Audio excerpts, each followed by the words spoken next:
So, to start off with the PSNP, it was established in 2005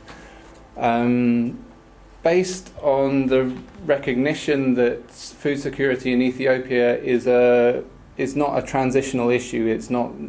There was a recognition that the previous food aid programs, public works programs, were providing support to the same people every year, and that it wasn't. It was no longer a case of, if it ever was, of food security being only related to annual weather shocks, but these were chronic problems that people were facing and required a longer term solution.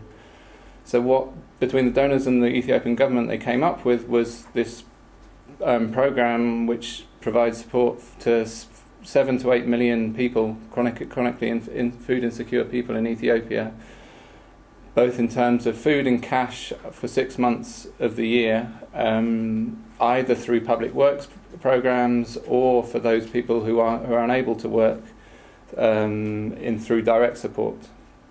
And that's in particular for disabled, for elderly people, for pregnant women. Now the PSNP in itself has relatively limited ambitions. The objective is, first of all, to stabilise household consumption, to ensure that people have enough food to eat on a daily basis, and secondly, to prevent any further distressed sales of assets, which would, in order to meet short-term food requirements, which would then reduce their ability to be productive in the future. But in itself, the PSNP doesn't expect to solve Ethiopia's food insecurity problem, but rather it's part of this bigger food security program with other components, which is expected, between those linkages, is expected to resolve food security in Ethiopia. So those are, first of all, the PSNP, which has a public works component, as I said, which creates community assets. In this particular picture, you can see they're digging an irrigation ditch for a community irrigation scheme. But other common activities are anti-erosion infrastructure, terracing, rural roads, these kind of things. There's also a program called the complementary community investments, which are capital-intensive projects where community infrastructure cannot be created through labour-intensive public works, but require capital investments. And alongside those community investments, there's this household program, the Household Asset Building Program, which provides extension packages to PSNP participants, predominantly in terms of agricultural extension packages, in particular things like improved seeds and fertilizers. But also, in principle, there are aims to start off-farm extension packages as well. Now, alongside those programs, there's also this voluntary resettlement program, which aims to relocate people from particularly food insecure areas to areas where the government claims there's more plentiful supply of land, and that they can then set people up with enough land for them to become food secure.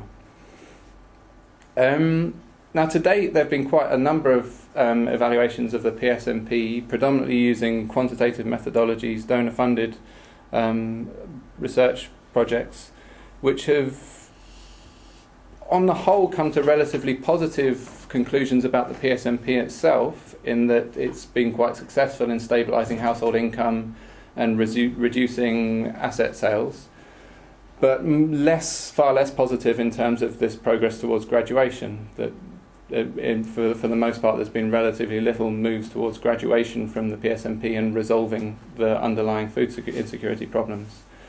Nevertheless, the PSNP has kind of taken on a life of its own in some respects, in terms of the way it's been reported in many international organisations, and the way it's been taken up by donors. And that's kind of the reference point of the title of this presentation, is that it's come to be seen as a model of social protection for Africa, and sort of some of the more critical findings of research that's taken place, it hasn't really incorporated that. It's just taken to be an overarching success. So the aim of this piece of research in the presentation is to engage a little bit more critically with those findings, to First of all, I'm acknowledging that the PSNP has had some very positive impacts, that it's been relatively effective in terms of the way that it's been managed, in terms of stabilising household consumption, and it's been relatively, in terms of the distribution system, that's widely recognised that there's low levels of corruption, relatively well targeted, these kind of things. But at the same time, there's not much consideration about how the PSNP fits in with other programmes and fits in with the underlying political economy dynamics, and that's kind of what I'm trying to get at in this presentation. So, to start off with, to look at the government's agricultural development strategy, the current Ethiopian government, the EPRDF, came to power in 1991 and soon afterwards launched this agricultural development-led industrialisation strategy, which was based on sort of two key arguments. First of all, that in Ethiopia the bulk of the population remains in rural areas and reliant on agriculture, and secondly, that Ethiopia is relatively well endowed in terms of labour and land, but very short of capital. So their solution was to come up with a smallholder-based agricultural development strategy, which makes the most use of its labour force by employing labour-intensive production techniques, supplemented by agricultural technologies that will raise productivity but won't replace labour. So no mechanisation, but things like improved seeds and fertiliser and irrigation. And a key part of this strategy, a key underlying principle of it, is state land ownership, which was inherited from the previous Marxist regime, but has been incorporated into this development strategy as a key means of preventing the consolidation of land holdings and the creation of large farms, which would be more likely to introduce capital-intensive production techniques. And overall, the objective of the strategy is both to stimulate economic growth, but also to be egalitarian and to protect smallholder farmers in the process. But there's also many observers have pointed out that there are key political dimensions to this strategy. First of all, by retaining land in the hands of smallholders, the state land ownership prevents the emergence of a class of a landholding elite in the countryside that might threaten the power of the ruling party. But also there are, throughout policy documents and government statements, there's this question of the land policy in Adli's related to migration. And there are concerns that in the absence of large-scale creation of urban employment, urban migration will lead to social and political instability. So there's a focus on essentially using the land policy as a means of slowing down the process of urban migration until such point as there are sufficient employment opportunities in urban areas to absorb people displaced from the countryside. And that's certainly the essence of this quote taken from a government document, that in the absence of better employment opportunities, the land policy encourages farmers to remain on their land, avoiding migration that may be detrimental to peace and stability. Moving sort of a little bit further on, by the early to mid 2000s, it became increasingly evident that this development strategy had relatively limited success in terms of its objectives of raising agricultural productivity, and in the context of rapid population growth, there were growing levels of unemployment, increasing land shortages, and in certain parts of the country this was manifested as widespread food insecurity problems. So that's sort of the context of where the PSNP and the food security program as they're currently designed came from. But it's also the context of a slight change in the agricultural development strategy, so a move from this very broad-based approach within ADLI towards focusing initially on raising the incomes of the best endowed farmers, the ones with the best land, best access to agricultural inputs, and concentrating government extension resources on those farmers, and also at the same time promoting a set of agricultural investments of a range of different types, both large and small, foreign and domestic, public and private. But again, in this respect, the government's particularly focused on directing these investments to lowland peripheral areas so as to minimise the effects on smallholder displacement and the effects on migration.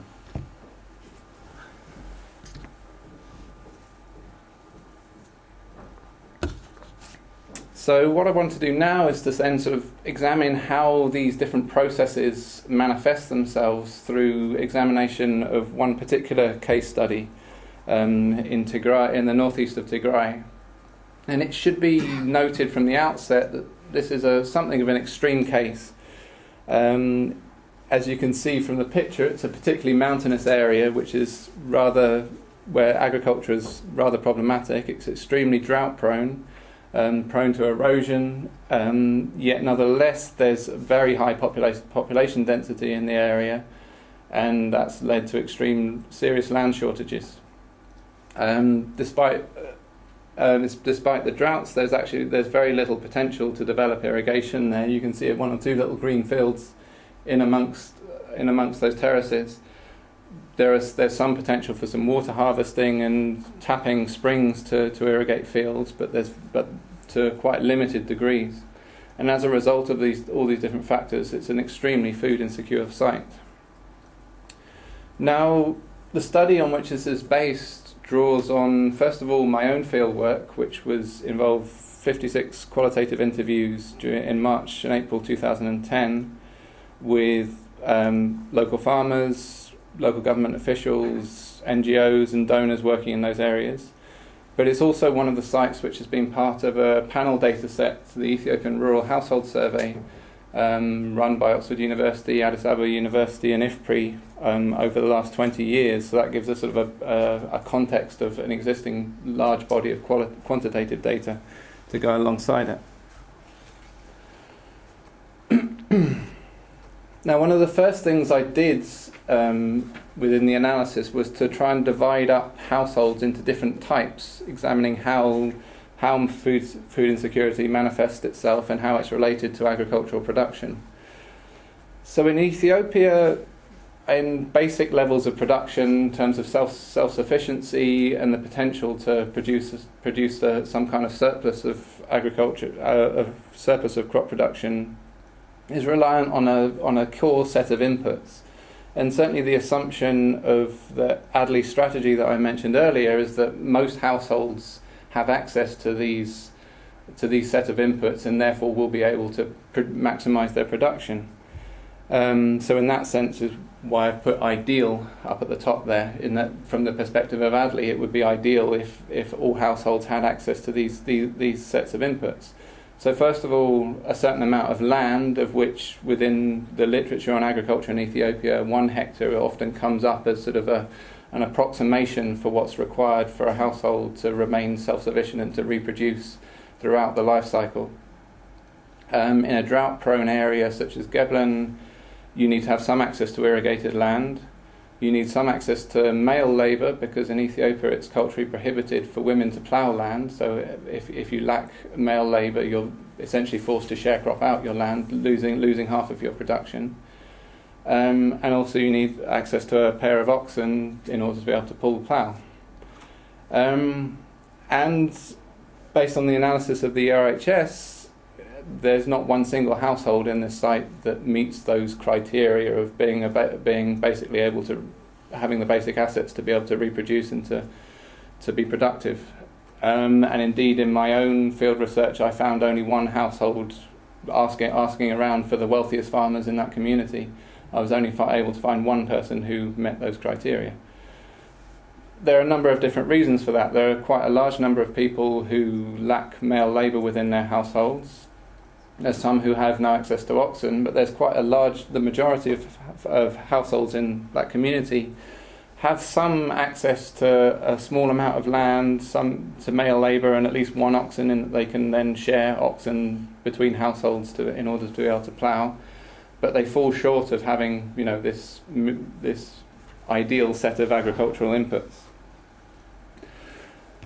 And as I mentioned before, irrigation is one of the challenges in that respect, but by no means the only one, and particularly the shortage of land is a serious problem. This graph is also taken from the ERHS, which shows that more than 80% of households in their sample have less than 1 hectare of land. More than 45% have less than half a hectare.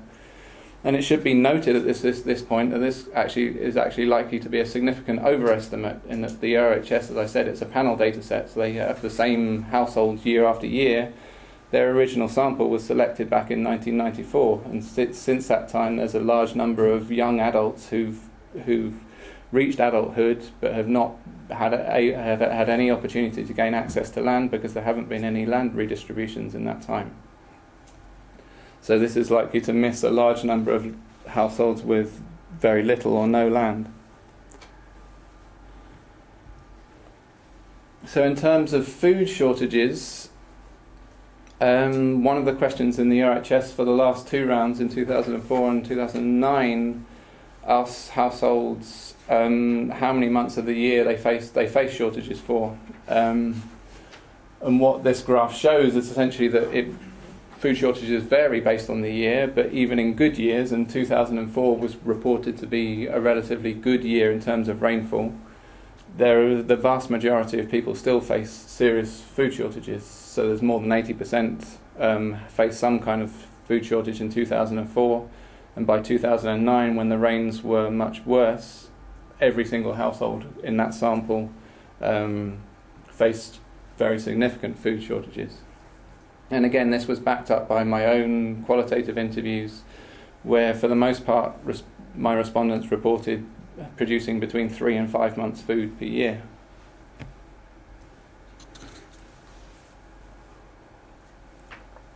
So now in terms of the PSNP, in total 540 of the 630 households in that village receive the PSNP either in terms of the public works or in terms of this direct support.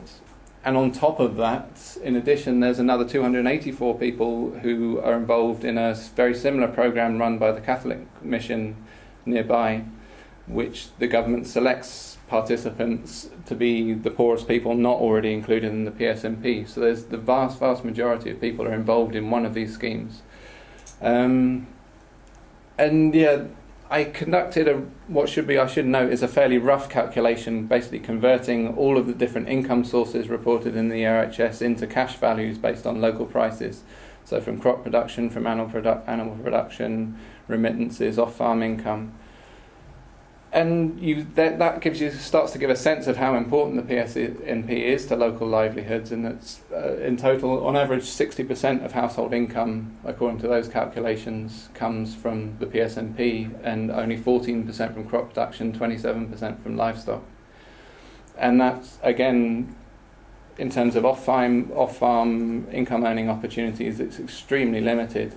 Of the 72 people that reported any form of off-farm income, the vast majority, 65, were all referring to the PSNP. There's only 7 people who had some other source of off-farm income.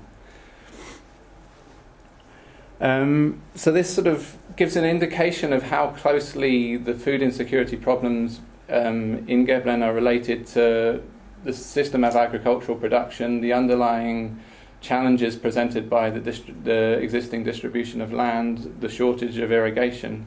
And it also points to some key challenges in terms of the food security problem, which is then food security program, which is trying to resolve this issue, in that there are only limited ways in that the food security program can actually start to address these issues. In Geblen, there was a resettlement program initially when the PSNP began in 2005, 2006, and a handful of people were formally resettled from Geblen to the western part of Tigray at that time. But the program quickly ended because in the resettlement sites as well, they'd run out of land, both as a result of the resettlement program, but also as a result of the ongoing promotion of agricultural investment, where the government had been leasing out larger chunks of land to agricultural investors, particularly to grow sesame in those areas. In Geblen, there's never been any attempt to start any of these capital-intensive investments. They examined the potential for drilling boreholes to irrigate the land, but came to the conclusion that there wasn't any potential in that. And so, as a result, addressing the food security food insecurity problem within Geblen falls entirely down to this household asset building program, this extension program. And in Geblen, and the larger district within which it's situated, they've come to the conclusion that crop production has no potential whatsoever, and so they've focused entirely on various forms of livestock packages. By far the most popular has been beehives and colonies. Also some improved breed cows, which have the potential to increase milk production, and goats, all of which are provided on credit to program participants. But again, these have been extremely unsuccessful, in particular the beehives, which have been by far the most widely distributed. I again tried to find out the most successful honey producers in the community, and one name came up several times. I finally tracked this guy down, and he had had beehives for 4 years, getting a new one each year, but had only ever produced honey on one occasion some 3 years previously. And when pushed about the reasons for this, he basically said that the local government officials intimidate him and demand that he takes these beehives every year, and threaten him with being withdrawn from the PSNP if he doesn't. And that's the only reason why he continues to take these beehives. But for the most part, bee colonies have, as a result of the drought, have left their hives, and people now tend to use the hives as household furniture rather than actually for production. The other livestock packages haven't been quite as problematic, but there've still been serious problems. In particularly, the improved breed cows that have been supplied in the community require good quality grazing to be able to produce the large amounts of milk that they're supposed to. They're particularly vulnerable to local diseases as well, and as a result, given the shortage of good quality grazing, their values plummeted, and households that have taken these animals on credit are now unable to sell them to repay the loans that they took out in the first place. And the result of this is that in the entire Woreda within which Geblen is situated, not one single person had graduated from the programme by 2010. And when you push local government officials, they're quite open that they're well aware that there's no potential of graduating through agricultural production, as has been the emphasis of the food security program in those areas. They're quite open about this, but recognise that there's not much else they can do. So the question then comes, essentially, why, when government officials know that extension packages aren't going to solve the problems, and indeed are only contributing to growing indebtedness of program participants, why they continue to push them and use the PSNP as a means of enhancing take-up of these packages. And the answer essentially lies in the system of top-down incentives that are provided to local government officials. Each government official is ranked annually based on their adherence to a number of targets set from above, and in Geblen one of those is the household asset building program and the distribution of beehives and bee colonies. So in 2009 they had a quota of 200 beehives that had to be distributed that year, and indeed they achieved it as a result of the pressure that they applied to local people.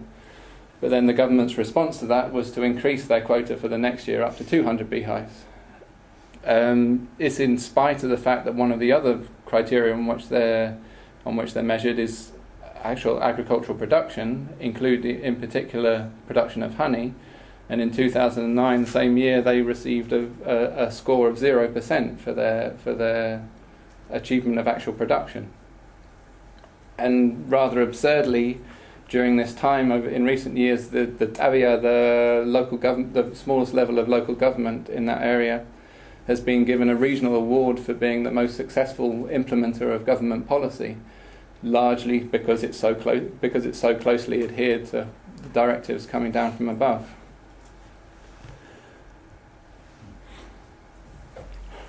But this is taking a step back, and this is the PSNP and the food security program link not only to this question of graduation of and achieving food security, but also into the patterns of migration and policies of migration that I mentioned earlier. You might have thought that, given the challenges of agricultural production in that area, one of the options might be to migrate elsewhere. But if you're a household with a smaller amount of land that generates a few months' food each year, plus access to the PSNP people are on the whole able to scrape by, based on that support. But the danger is that migrating elsewhere in the context of unemployment shortages in urban areas, the risks of moving to a city and failing to find work are enormous in terms of being left in destitution, since the PSNP is effectively tied to residents in the area, and that you have to partake in these public works programs. And also the land policy, specifically in Tigray, ties people to their home communities, with the requirement that if anyone is absent from their village for more than 2 years, they will have their land confiscated. And in Geblen, in many places that doesn't seem to have been acted upon, but in Geblen the local authorities were quite active in going to people who they knew were in local towns and basically giving them the option: either you come back to Geblen or you face losing your land. And again, government officials were quite open in many respects about how they interpreted the PSNP and the land policy. That for them, the sense of the PSNP is to make people stay in their rural communities for a period of time, and similarly for the land policy, for them they're barriers to migration, and they were sort of interpreting in that way and trying to use them in that way.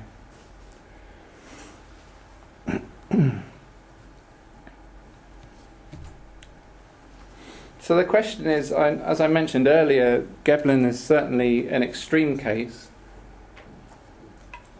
but it's an open question as to whether it's really can constitute a complete exception. Is it just sort of a particularly extreme manifestation of similar processes that are happening elsewhere, or is it completely separate? And it's not something I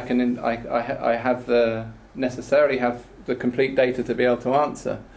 But certainly if you look at the distribution of land holdings in this graph, which is national data, so there's produced by the government statistics agency. The far left one of those bars is Ethiopia as a whole, and the other four are for the main regions within Ethiopia. And there's certainly a less severe shortage of land nationally than there is in Geblen itself, but there are still considerable problems. So more than 50% of landholding households in Ethiopia have less than 1 hectare, and 30% have less than half a hectare. So it's clear that there are some real considerable constraints in terms of land holdings. And also, if you go back to the RHS, they have 15 sites within Ethiopia in total, 6 of which, in 6 of those, the PSNP is operational. And certainly in at least one of the other sites, the dynamics around food security, land shortages, and the dominance of the PSNP within that community are certainly very similar to how they are manifested in Geblen.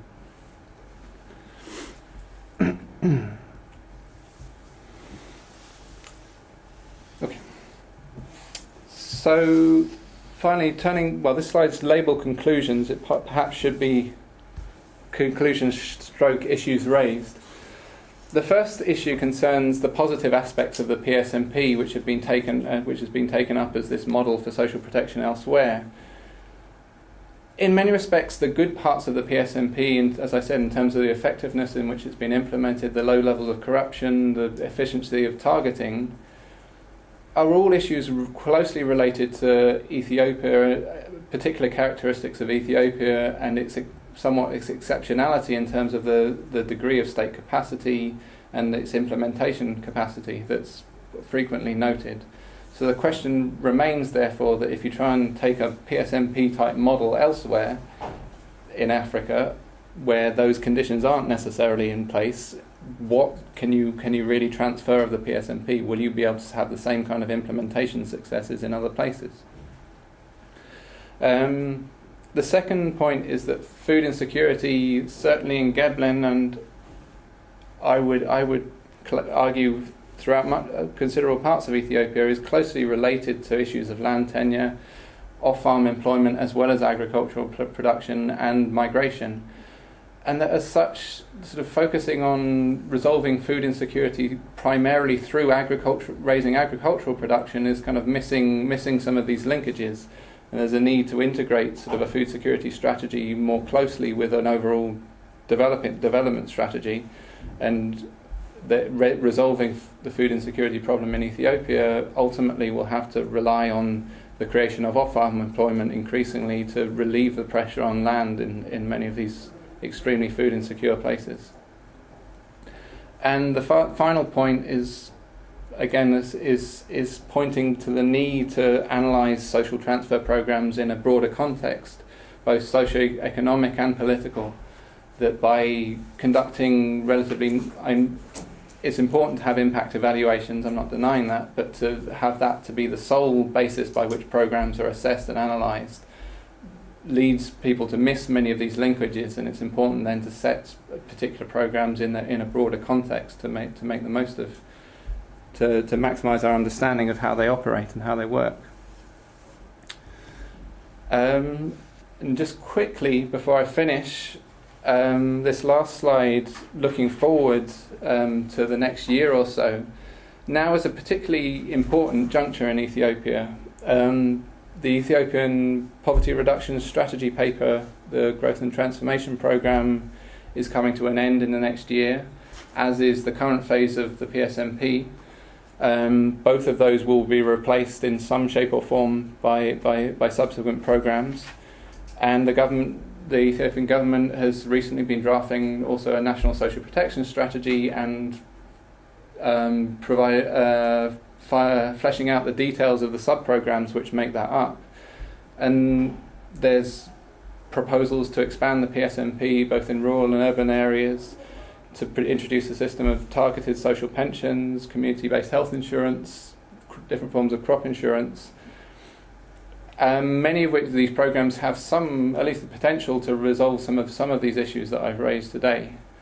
And alongside this, the government has also been heavily pushing industrial development as a means of creating employment. They've set very ambitious targets for themselves over the last 10 years or so. So far, they've fallen short of their expected performance, but there still have been some notable achievements in terms of manufacturing, particularly things like shoes and textiles, to some degree in agricultural processing. But there remains this ongoing question of whether these developments will be able to create sufficient employment to start to resolve some of these challenges that are evident within the PSNP, the issue of food security, and broader rural development. Okay, so thank you very much.